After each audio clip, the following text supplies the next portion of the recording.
Emma, a fortnightly session with an ambassador that we carry out every fortnight.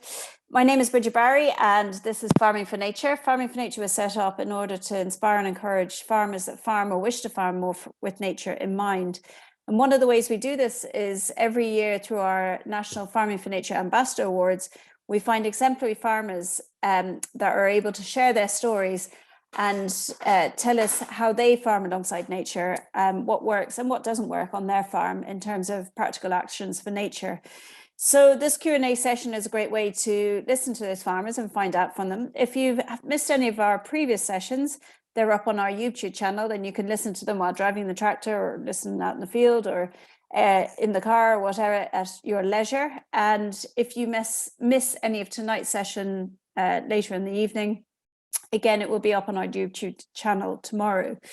So onto tonight's session, I'll kickstart with asking our guest speaker a few questions. And if any of you have any questions, please put them in our chat box and I'll facilitate them as we go along. So tonight, we're delighted to welcome Mayo farmer, sheep farmer, Colm Gavin with us. Colm runs a flock of 100 Mayo black-faced ewes up near Westport in County Mayo. Colm, thanks a million for joining us tonight. Thanks very much, Bridget. So it's great to have a sheep farmer like yourself. I have to admit, we actually haven't profiled a sheep farmer on our Q&A session for over a year now. So, you know, it's great to listen to your story and get your story here. So perhaps you can just set the scene for us. What does your farm look like? What are the different habitats? What is your farming system? Okay, so I suppose we'll start with the location first. So we're kind of right on the Mayo and Galway border, where the two counties meet the sea. So pretty much as far west as you can, just very close to Killery Fjord and the Bundarra River. Now my own farm layout, I suppose, we'd start off with the boundaries. I'd have a road down the bottom. I'd have maybe a slight bit of green land just inside that. Then my kind of pens and my area for sorting my sheep, a little bit more greenland, and then we'd go up to the peaty boglands, and then right up to the top of the hill would be slightly more grassland again. Now the top of the hill is 700 meters high, and that would be a mixture of both private and commonage land, say about 70% private and about 30% commonage. I'd shared the commonage with my father and my brother and one of our neighbours as well. And yeah, so the 700 meters to the road and river would be about a 2 kilometer distance. So it's about a 38% gradient of, you know, it's quite a steep slope down. And it's obviously steeper in some spots than others. The animals we'd have, as you said earlier on, it'll be Mayo blackface. The actual blackface came into Ireland predominantly here. They were introduced by Captain William Houston back in the 1840s, and his farm would have been, my farm would have been part of his farm at the time. Up until then, there wasn't really much sheep in the area. There would have been the Clador, which would have kind of grazed the shoreline, but there was no, there wasn't really much use for them as such. Their wool would have been the predominant thing, but the meat not as such. But the blackface were introduced primarily for the wool. That was kind of the market that was for them up until maybe the 80s or kind of early 90s. The wool price started to drop, and then kind of recently there was we always knew that the lamb itself had a lovely flavour, but there was a kind of a resurgence into the flavour of lamb, and there was a bit of a marketing job done. So the meat then was kind of encouraged as the wool prices dropped down, but they've never really, like, the wool prices were worth an awful lot compared to what the meat price is now. The system I'd have then would be, I outwinter all my stock on those hills. So I would have as I said, about 110 Mayo blackface.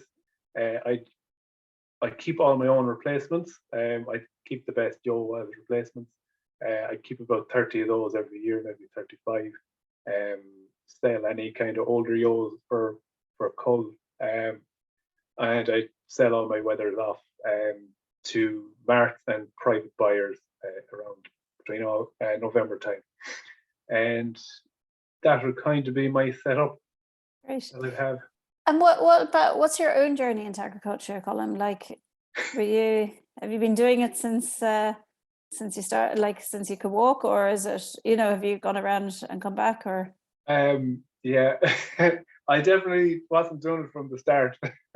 I would have been quite a reluctant young lad going out on the farm. I didn't love it when I was young, but I stepped away for a couple of years, and it's amazing.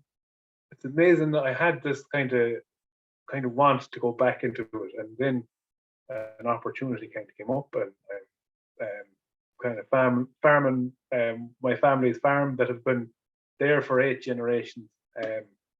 So there's a sense of pride in doing what I'm doing now. But yeah, definitely reluctant at the start, but a complete change of mind, and I'm very happily farming now. It's something I'm very proud of, where I am and the legacy I have. I'm very proud of those things.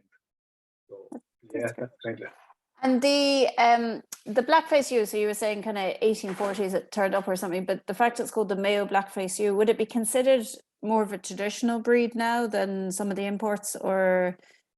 Oh, definitely. Like the Mayo blackface and the Donegal blackface, they'd be, they'd have like a set characteristics, and they'd be. Is that beneficial to the land or beneficial to you as a farmer?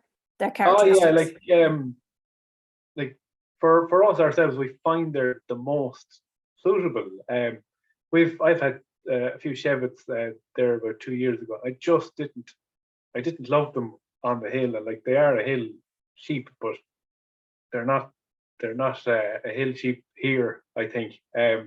Maybe they don't like the rain and the wind, but they just didn't work for me. Not saying that they won't work with the right management, but just for me, I couldn't warm them at all. I think I found that their mothering abilities and their just they were a bit soft for around here. I think the blackface as the yo on the hill to rear lamb are absolutely perfect. Like the ones that we would have. So I suppose don't divide them physically, but the ones that would live on the top of the mountain would stay on the top. And the ones that would live around the middle of the mountain would stay on the middle. And the ones that are on top are just there. So do they find their kind of geographical hierarchy?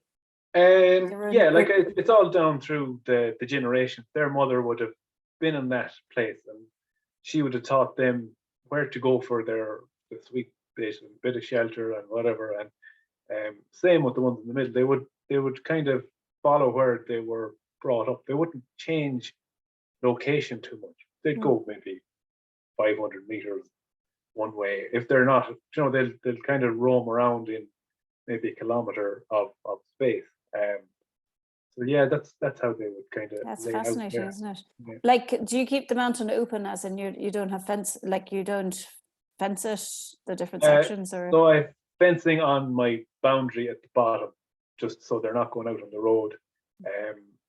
That would be it. Like fencing around my private sections around my lower farm, but I have private land that's surrounded by commonage on both sides, and that wouldn't be fenced. So it's more or less open ground there. And like it, as I said, they don't really travel far if they're left out in the right place. They'll home in on where they're from. They don't really. The ones that would live on top wouldn't really like being around the farmyard. They as soon as they're down, they're looking at the wire, as my father would say, to get going up the hill again. They just can't handle it down at that level. So do you find, because they're a traditional breed, are they selective grazers? Do they graze everything? You know, how are they in terms of managing the land for you? They'd probably be they're selective enough. Like they like the smaller plants, I suppose. But we'd have a small bit of a not a huge problem with Millennia, but it is there. And like in springtime, we're very happy to see it because it's the first grass that's kind of coming through. But say come kind of later on in the year, it's too heavy for them, so they can't graze that. But they'll pretty much um, they'll eat most other things there as they're coming and they're small and sweet. So that's the grazing that they do as such. There would be some cattle out on the grazing that are out on the commonage that graze that Millennia. So that kind of breaks it up and it makes it more accessible for the sheep maybe in the following year. But we found that cattle out on that particular open ground work quite well. So we're happy enough with that. Mm. Yeah. So are the cattle yours, or they're part of the commonage system? They'd be belonging to my father, so we kind of worked them together, and but they live out in the commonage for most of the year. So what is it that you do that's slightly different from the average sheep farmer in terms of mountain grazing? To be quite honest with you, I don't do an awful lot compared to I look at my farmers around here, and they're not doing an awful lot different to what I'm doing. The one thing I would have, I'm part of the Pearl Mussel project, that would be an EIP in the area. And what we've done a few measures just to improve water quality, I suppose. But that would be the main thing that I would do for the nature. But like the farms here are very low input. Like your mountains, if they're farmed at all, they're generally in good condition. They're not been overgrazed. You know, to have the people on these farms is critical, I think. And you know, that's I suppose that's something that I'd be knocking on the door to keep people farming in these areas, because it's if the people aren't here, the farms aren't active, and you know the mountains go into a single species of Millennia or rhododendron or whatever, and that's no good for nature or anything at all. So I suppose I'd be just highlighted a bit because of my work with the freshwater pearl mussel. But in general, I don't do a huge amount different than most of the other farmers around here.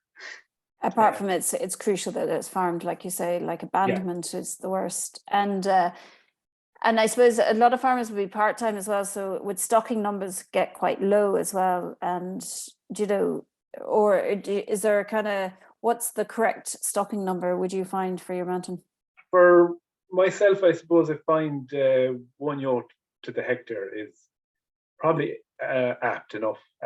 If you can go maybe 1.1, 1.2,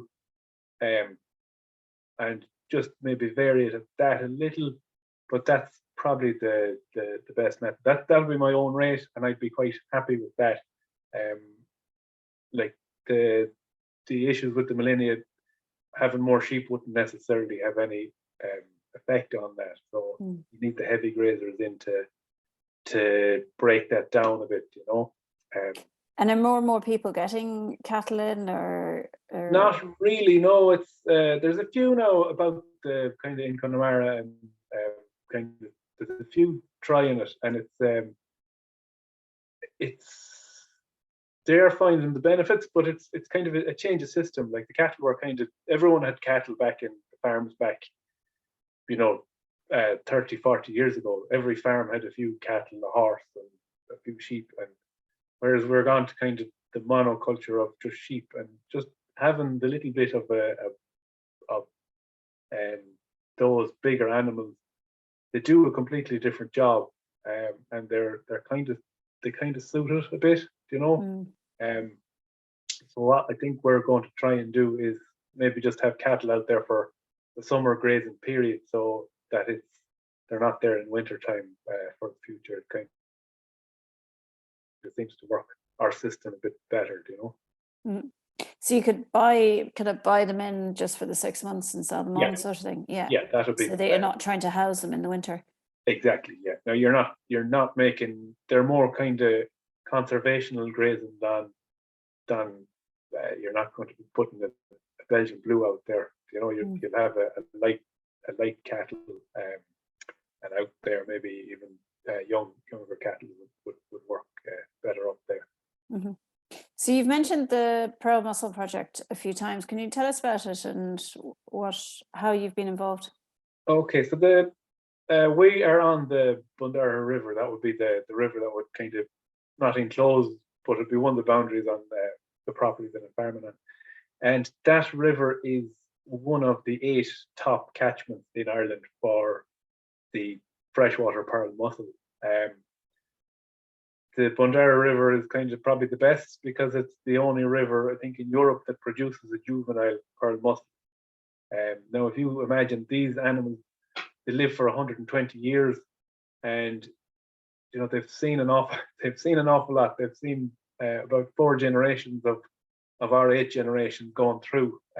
So just 2 pearl mussels will see us through. Now they are a particularly fussy bunch. They demand an awful lot of their systems. They need clean water. They need salmon or trout to be in the river, and not a huge amount of sedimentation built up. So the Pearl Mussel project started in 2018, and they, as I said, they're in the top 8 catchments in Ireland. So there's 3 in Connemara, if we include ourselves in that. There's 1 in Donegal, and there's 2 in Cork and 2 in Kerry. And they are, I suppose, what they're trying to do is encourage farmers to produce good quality habitat. So when I say that, I mean like they want the intact peatlands. They want good clean water flowing through these areas. That would be some of the measures that are there. As I said, we get 3 meters of water here every year. So once that rain hits the top of our hills and it's on our land, we're responsible for that until it gets to that river. So I want that water to be clean leaving my land as it is coming in. So some of the measures that I've done are I've put in silt traps in some of the kind of drains that I have. Now the hills around here are, well, mostly on this side of the Killery, there'd be a sandstone hill. Then the other side there'd be kind of granite and quartz and stuff like that. But just over on this side, it'll be all sandstone, and that sandstone is obviously turns to sand and is gradually moving down the rivers, and it's moving and moving and moving, and it kind of builds up in the rivers at some point. So the silt traps that I have put in just there have what they do is they take the energy out of the stream and they push the sand onto the bank. So it'll come out, a little bit will come out of the river, which is a natural enough sort of a thing, but it's just not maybe clogging up the system altogether. But it's coming out onto the bank of say my drains, and taking the energy out of it and depositing the sand on the bank, and not maybe as much going out into the river. Some of the other measures we have would be the removal of rhododendron. So you probably have heard of rhododendron. I'd say we have it in abundance. It's not a serious problem yet, but it's not that far away from being so. At this time of the year, it's very, very vibrant. There's this absolutely gorgeous purple flower comes out, and everyone loves it. But the damage it kind of does to an awful lot of things is it's no good for much. It's no good for bird life. It's no good for river life. Dries up your soil.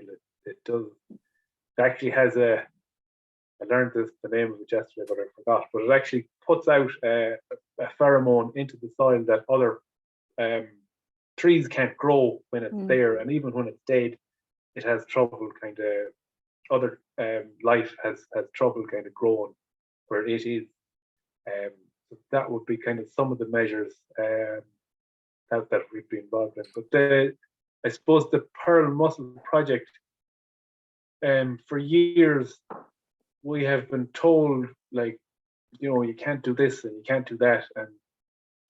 And it's kind of heartbreaking sometimes because you have this pristine environment and you maybe want to try to live off it and to try and farm it, but you're not really getting much help because everything you do is wrong, but you're not getting any right answer, and you're being funneled down into down the road, and nobody's telling you, nobody's giving you really any advice. Yeah. And we found that working with the Pearl Mussel project and talking to other farmers on other EIPs, that there's somebody there that we can ask these questions of, that's able to advise us, that will give us options, and we can give them options as well. Like some of the measures that they go through your land and they see where there might be a problem with, say, a drain that's flowing directly into the river, and how do you stop that? So that's where the silt traps come in. That would have been an idea we'd come up with ourselves. There'd be bridges there for where animals cross, and there'd be a bit of poaching there, and these are areas then that would get flooded at times. So when that happens, when the area is poached and gets flooded, it's not great for the river system. So we built a little footbridge. That's where the animals cross now. It's starting to reactivate the bog. So where the animals were crossing previously has grass growing on it, and it's grazable now. Animals use the footbridge. That's starting to grow. We did it with stones and bog as well, and it's starting to kind of reactivate. That whole area is starting to come back to life again. That would be the most thing we've done. I've done some peat plugs as well in some of the drains, and they took a little bit of work, but they're working perfectly fine, and they are actually a little bit more grazing for the animals as well. So what's a peat plug? So just to clarify. So a peat plug it's kind of what it says in the tin. It's just a plug of peat that goes into a drain, and what that does is it holds back water. Now you're not flooding, but you're just slowing down the water, and it's kind of creates little banks, little ponds, and the water flows out over the top of the scraw, as we'd say. And as I said, they took a little while to make, but they're in now, and they've revegetated, and they're doing their job nicely. They were full of frog spawn earlier on in the year, so that was kind of nice to see.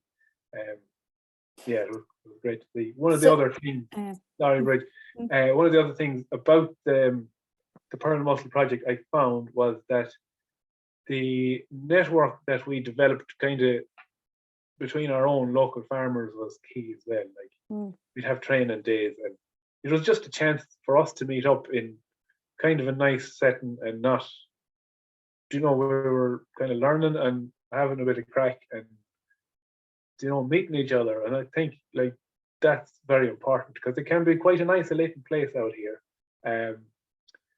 It can be quite an isolating place, but something like that develops a network that keeps farmers checking in on each other is hard to beat.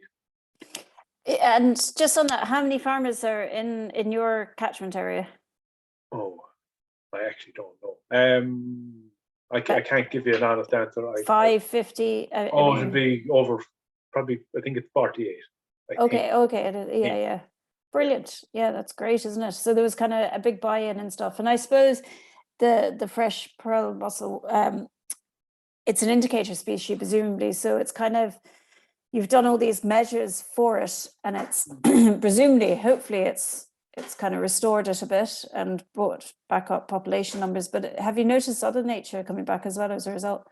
I suppose what the project has done is it's informed us of the nature that was on the farm. so I have noticed the nature. I don't know if it was it was there probably pre the project. Like the mussels have been there and they've been producing the juveniles for the 120 years. So the land management was good up until then as well. Like I haven't saved them. It's been a constant thing. I suppose the fact that most of the farming in the area is very low input would probably be one of their saviors, and the fact that the river itself is stocked with salmon is another savior of the species. But as you say, they're a good indicator species, so that what you're producing off your land is good if they're doing their job correctly. If the pearl mussel is having juveniles, that you can kind of relax and you're happy with how things are laying out. So how long have you been part of the project? How long has it been going now? It started in 2018, and I would have been involved kind of at that stage. And there was a bit of consultation beforehand, and we'd have been involved with that. Like we would have, I think I tell the story a bit about the pearl mussel itself. Like we would have been very aware that they were in the rivers, that they were in every river around the place. And I suppose the fact that we found that there was an issue with them was a bit of a surprise to us, because they were very much part of our environment, in the kind of two local rivers that we'd been in. But yeah, so I joined up in 2018, and I think the project runs to 2023. So at the end of next year, that'll be the end of that. And it's a results-based program, so yeah. So if you're gonna get the results, then for biodiversity, it's showing that the farmers get remunerated for it. Yeah. So the results are based on, so it has intact peat, water courses, and habitat. So you're learning all these kind of. You're learning about all the species that are on your land that you'd have seen before, but you just maybe didn't take any notice of. And now every time I go out onto my fields and my land, I'm seeing the flowers of, say, just at the minute the bog bean is out, and it's kind of nice. You know what it is now, and you can kind of associate it as to that's a good thing. I'm glad I can see that, because I know that should be there, and that means that everything is in its place. I'd say, how does that make you feel? Like, oh, it's good. Like you're every time you see the new plant every kind of year, it's a time of year you're ticking off another month, I suppose. Like the bog myrtle is coming up now, the smell of it, all these things, they're kind of the little indicators of the season, and that there's a bit of growth. We haven't really had much growth up until the last 3 weeks. We'd have a very short kind of growing period. So the end of April, start of May, it was just, things were very slow, but it's just all the last 2 weeks, 3 weeks, it started to bloom, and everything is kind of coming back to life. Yeah. So yeah, I find with my little patch here, it's kind of like it's like your family members coming back. Do you know what I mean? You're like, oh, you're back, great. It's a little party for a few weeks, and then the next family member comes back. And so there's a couple of questions there have come in, so we might as well just deal with them there. Margaret Brennan has asked, just wondering, how expensive is it to put in silt traps, and also to say the bridge for animals, are they difficult to construct? Okay, so the silt traps, in physical terms, like I bought 2 sheets of marine ply, and I put in, it'll obviously vary between each Margaret might have a slightly bigger drain than I would have, or whatever, but they were quite deep, but they were quite, they weren't that wide. So 2 sheets of marine ply did about 8 silt traps, and they were V-notched on the top, and they were drove into the drain. So it cost me €300 for that. That's not including my own time. I didn't kind of calculate that into the whole thing. It was a very efficient way of doing it and very cost effective, I felt. I think, does that answer that? Yeah, and there's a few questions here from Owen Carlton that I think they came directly to me as opposed to the crowd. So, do you lamb on the hill? Yeah, Colm? we would lamb out on the hill. What we'll do on, say, from the 1st of February, we would gather maybe the lower sheep. They would have probably if they were going to have health conditions, it would be the ones in the lower down would have it, because they're more in wet ground. So we bring them in, go through them. If there's any thin ones or ones that we might feel need a bit of help, we'll keep them back. They'll still be out, and we let everything else back out again. We'll do that again maybe twice more before lambing. So we give them a bit of supplementary feeding. Anything that we feel is a bit thin, we'll just give it a bit of feeding and just keep those ones kind of around the farm, just so that we can keep an eye on them and have keep them kind of just checked on, you know. So what's your target for lambs born per ewe? If I got one per ewe, I'd be delighted with that. Yeah. If every ewe had a lamb, that'd be good. We wouldn't really be looking for couples, because some of them can manage them, but in general, it's just hard to. You just can't guarantee that with the smaller sheep. Mm-hmm. Yeah, I think you've answered this one, but he has written here: do you do supplementary feeding on the hill in the winter? Not on the hill now, but we would. As I said, if there's anything thin, we would give them a little bit of nuts. It would be supplementary. It wouldn't be complete feeding. So they'd be able to graze kind of on the bogland that'd be kind of around the farm, and some of the greenland just coming up to lambing. I try and save some of the best greenland, which isn't not it's not great greenland. It wouldn't be in the best glee for, you know, compared to a lovely green field that we think of. But yeah, we try and save that for after lambing, but it doesn't always happen. But just a little bit of nuts for the sheep, just if they do need it. Okay. So rhododendrons, how do you manage them? How do I manage the sheep? The rhododendrons, sorry. Oh, rhododendrons. Sorry. Okay, so we would have kind of learned from the Killarney National Park. We would have been in contact with some of the guys down there, and how they deal with them is they put a little nick on the under the lowest branch, and then they would mix a mixture of 7% of Roundup with water, and we treat the nicks on the stump. We'd find that is probably the most effective way for us, but the key is to keep the green shoots on keep the leaves, like, don't break off the branches completely, because it needs the leaves to work against the plant, if you know what I mean. The leaves kind of keep the plant's internal system operating. So that's how we deal with most of them. There's quite a few of them around. As I said, there's a project started in the area to tackle them, and I think they have a couple of months to do that. And do you have any other invasive species? Is there any other problem? Do you have any other? We would have not so much on the farm, but there would be not millennia. Sorry, the rhubarb would be there. Gonorrhea. That's kind of away from the farm, but it's in the area.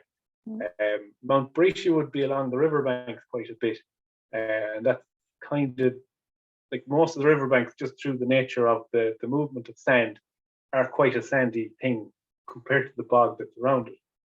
And they seem to love that sort of a habitat, and they hitch onto these sandy banks, and they'll end up breaking it just through the nature of the way they colonize the place.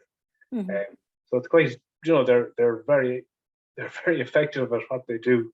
But they'd be the two main ones. I know there's knotweed kind of a bit further away, but we just don't have too much issue with that.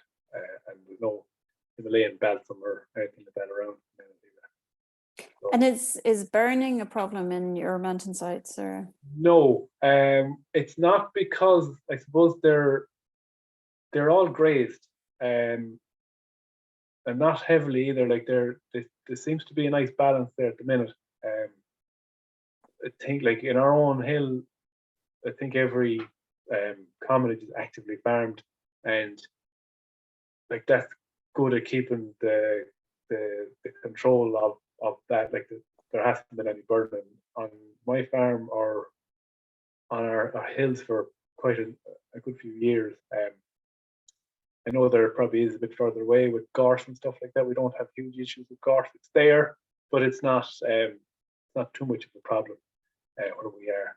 So not really much burning goes on. Mm-hmm.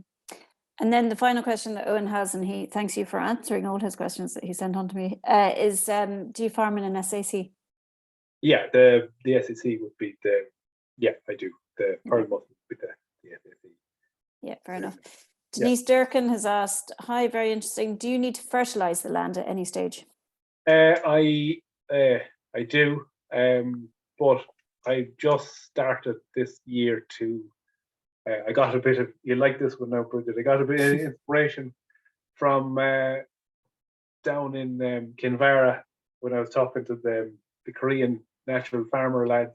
Oh yeah, so Thomas. Yeah. I was looking around for some flowers to ferment, to spread out on the land, and I was like, what have I got?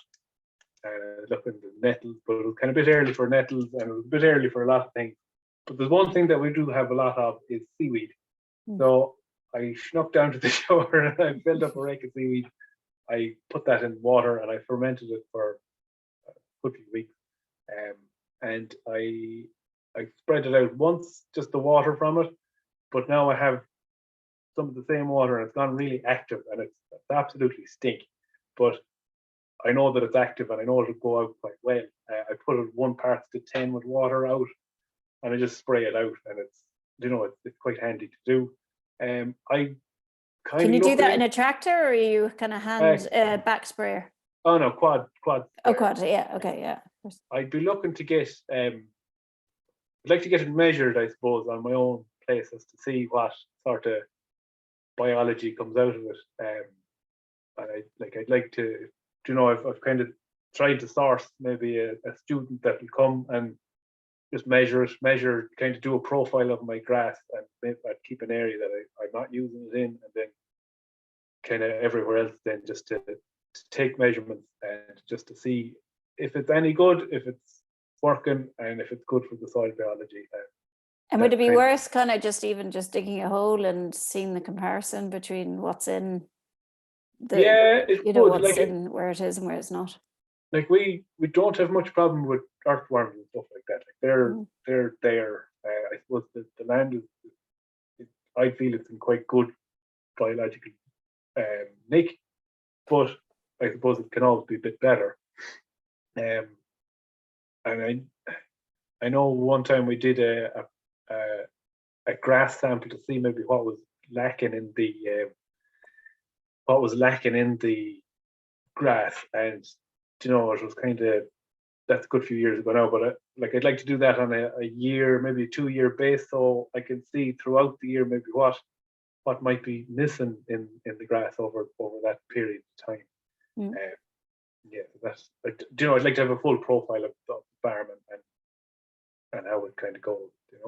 Yeah, if anyone has any ideas listening to this, let Colm know, like where either you can get that type of testing, or if someone is able to come and do it for him or whatever. So Helen Lawless has said, really interesting, Colm, thank you. Are you farming full-time or part-time? Okay, so I am a full-time farmer. I have a part-time job. I work 2 days a week off farm.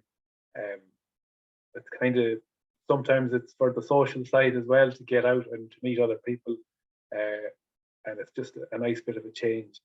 And it's no harm to have a few pounds coming in as well. It's all important. Fair enough. And how far up would the cattle go on the hill?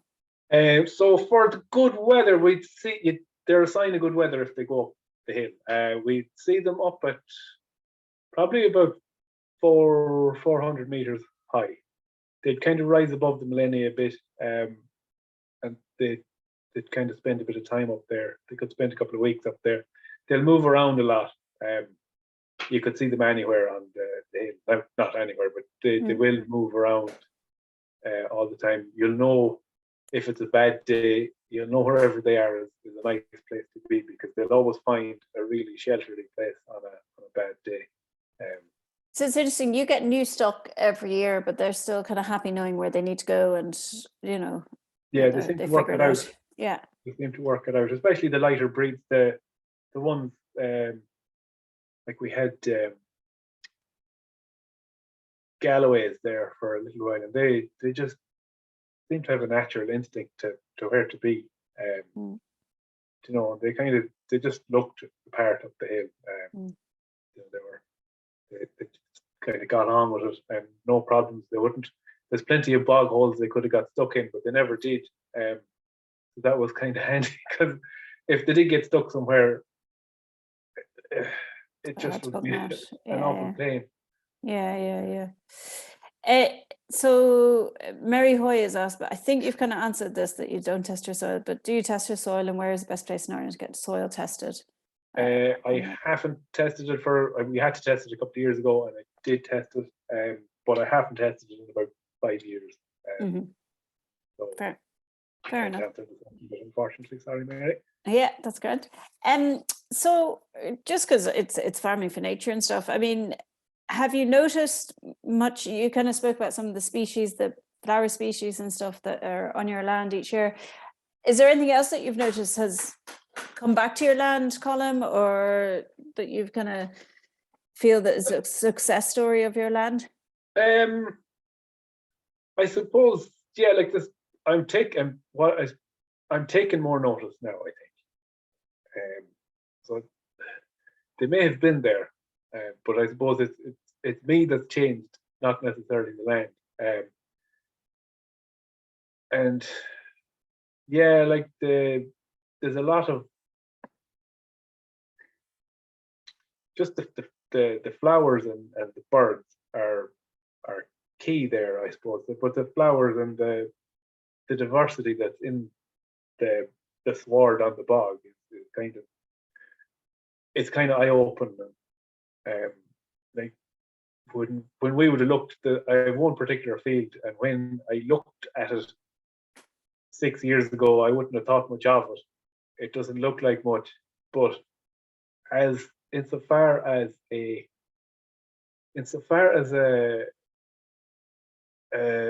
diverse amount of things that are in there, it's performing better than any field that I have.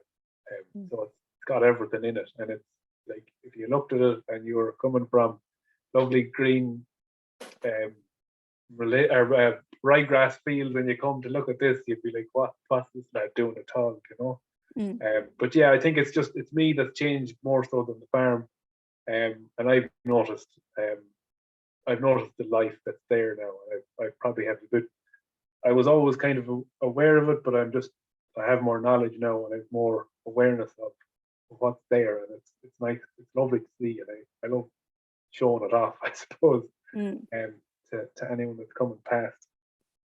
And what do you think for any sheep farmer across Ireland, whether they're east or west, like what top tips would you give them for management of the land for biodiversity? Like what would you say are kind of good places to start and what to do? So I think it has to be farmed, here especially, and I suppose that's the bottom line for me. The other thing is, I suppose we have to get on with our neighbours a bit, and that can be tough going at times. But I think it's very important, because those relationships are very important on farm. Now, you don't have to get on with your next door neighbour, but you could get on with the lad beside him, and that's okay. I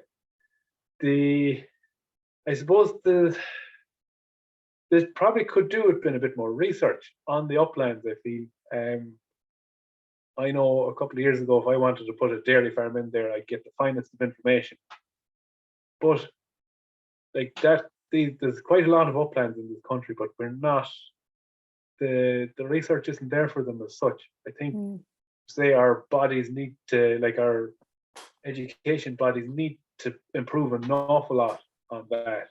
I think your Farming for Nature has actually, it's kind of opened that door a small bit, but I feel there's an awful lot more for the hill and uplands needs to be done.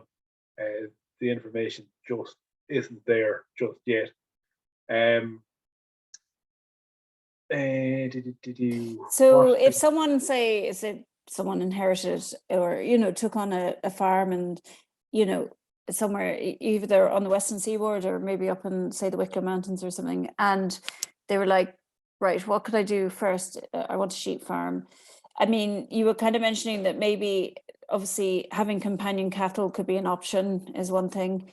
Looking at your waterways is another option, kind of looking at how you can support your, you know, have buffer zones on your waterways and stuff like that. Would that be, would you, you know? Yeah, I think like definitely buffer zones, a hectare. but like hedgerows or dry stone walls, like I think people kind of don't look at what a dry stone wall is doing. That, I know I'm kind of going a bit off topic. Yeah, just if you want to, I kind of stumped with that one.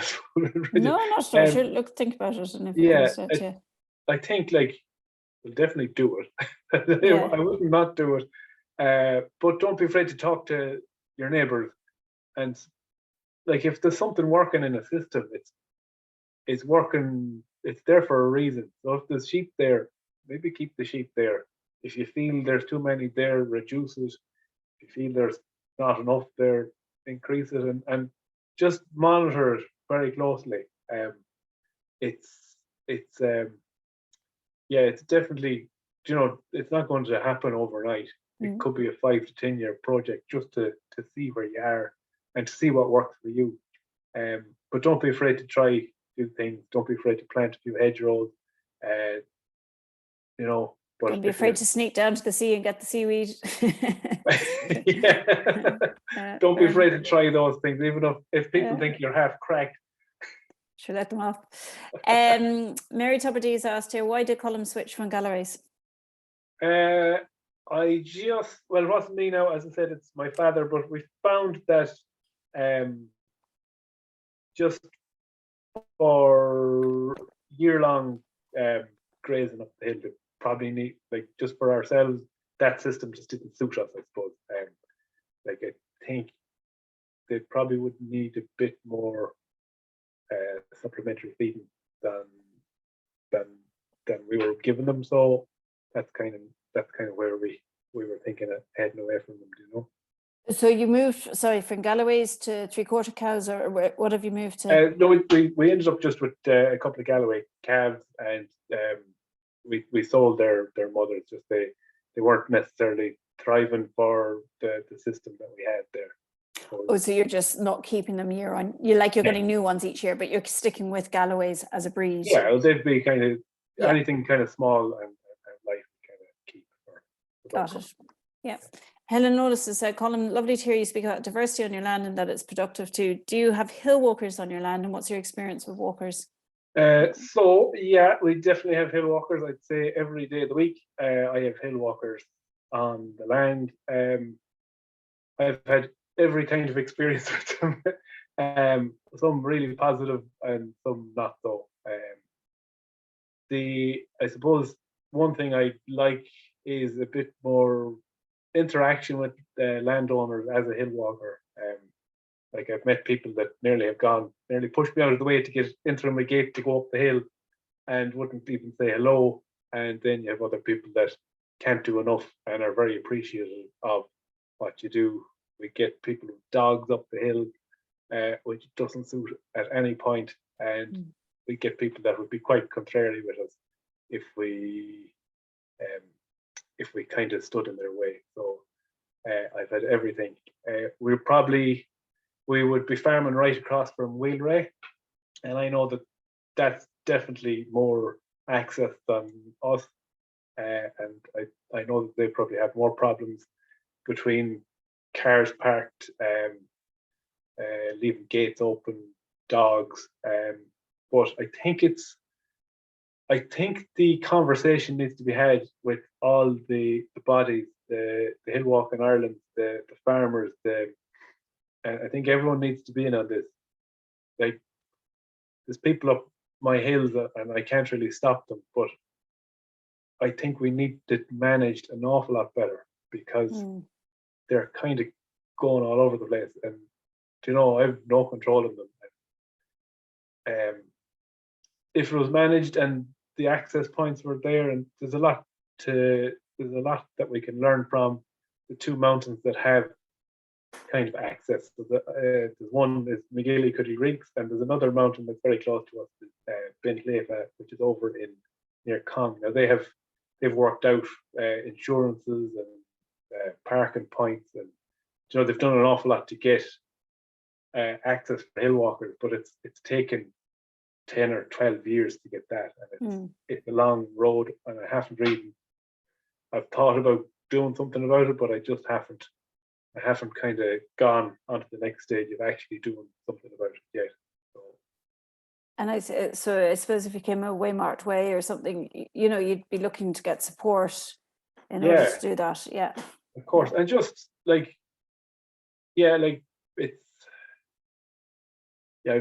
just seen other parts of the country where you'd have signs up for no dogs, and next thing there'd be dogs. And it's like, there has to be a respect there for the landowner, and like, it's impossible to police it, Well, it's also it's stressful. Like, you don't want to be getting stressed by, but at the same time, you don't want to. It's also stressful putting up a big sign saying "Don't come through." Do you know what I mean? Like, that kind of.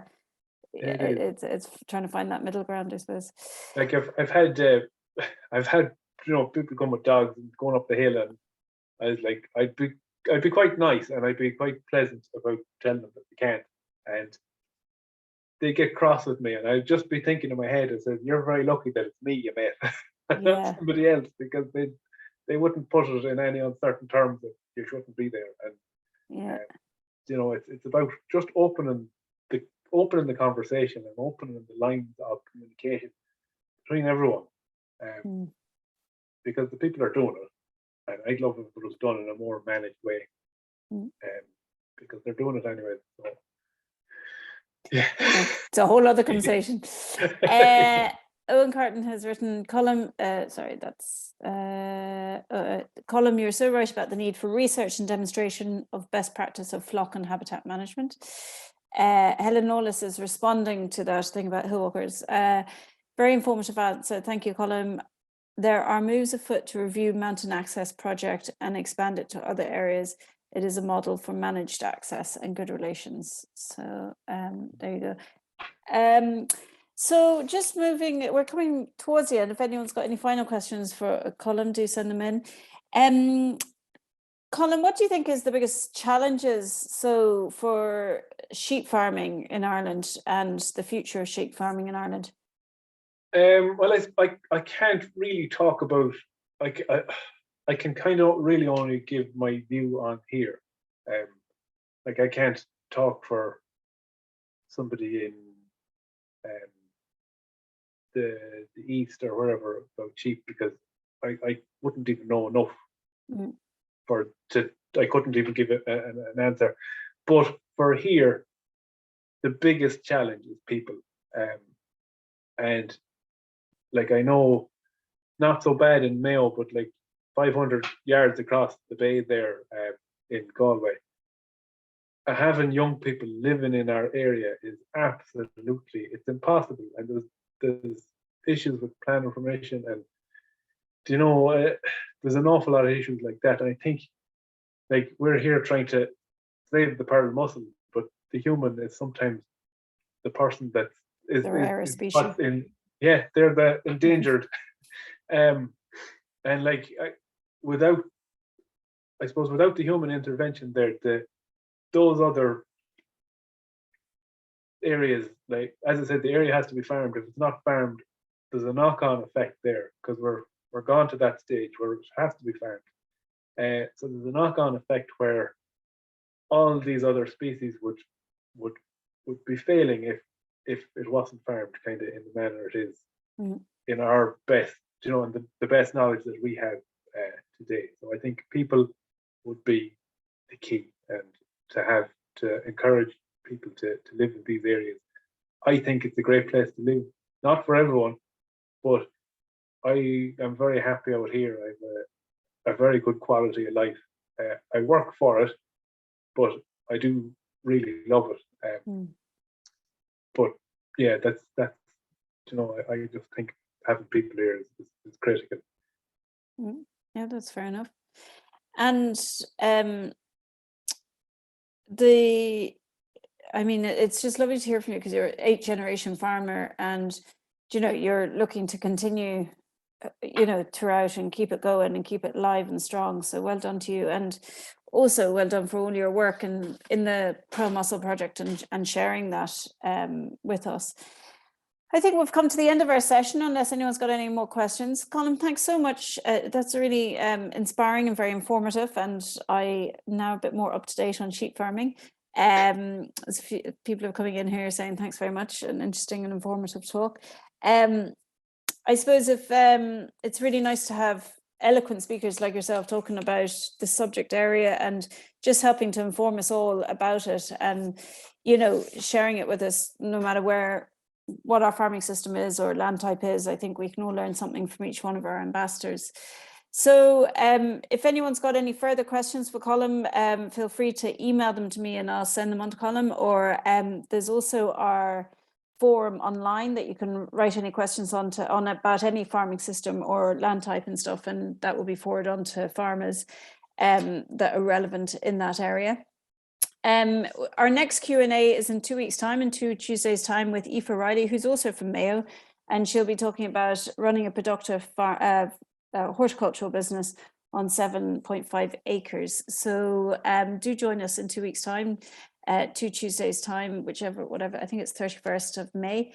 But meanwhile, thank you so much again, Colm. Thanks for giving us the time tonight, and it was really interesting and very informative. So thanks for that, and hopefully you'll have a well-deserved rest after this now, and you can go back down to Athlone to pick up your car. You said that was broken down there. But anyway, listen, thanks a million, and thanks to everyone for joining us, and we'll see you again soon. Take care. Thanks very much, Bridget. Thanks for putting all the questions out. Yeah.